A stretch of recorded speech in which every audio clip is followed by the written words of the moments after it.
So in this video, I'll be doing a quick demo on how to edit part studios in context and how to update those contexts.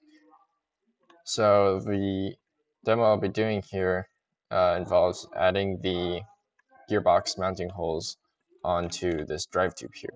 Now the gearbox and the drive frame are in two separate part studios, so they have, at the moment, no relationship between them. I'll start off by mating my gearbox into place in the assembly. So let's be going here in that orientation. And then what I'll do next is I'll right click on the part and I'll do edit in context, create new context.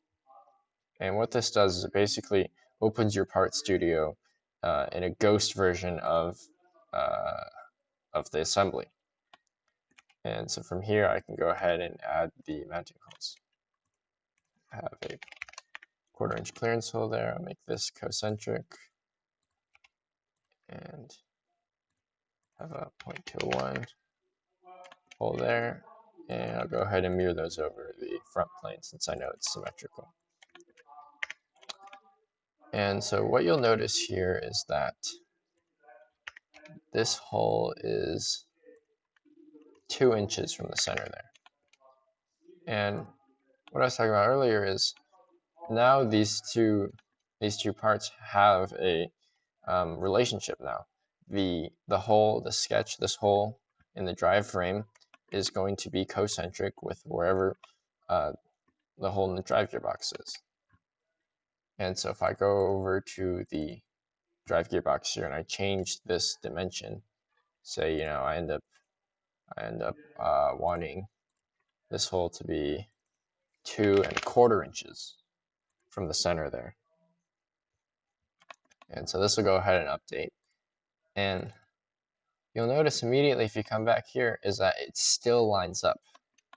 Now this is because when you edit in context, this ghost assembly that you're editing in is essentially a snapshot of the assembly at the time you created this context.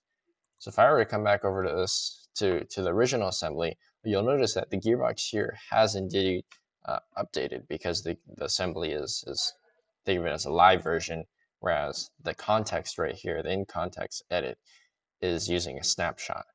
So to update this, all you have to do is come here. So you want to open your context first, so that it's in the ghost view.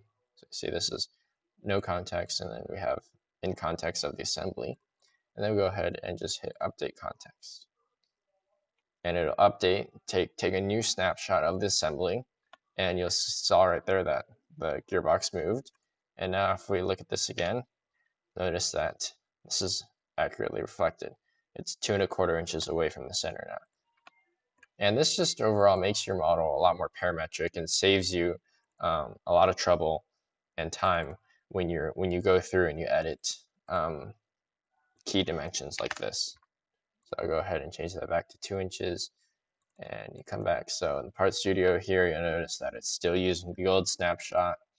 However, the assembly, because it's live, it's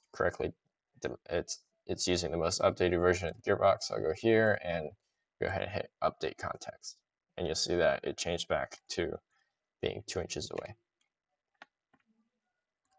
And another thing you'll notice is that when you create an in-context feature like this, when you're actually referencing the context, you'll see that there's a little arrow here, and it says that this sketch uses in-context references, and you'll see that the references here I'm using, the purple highlight is the external reference.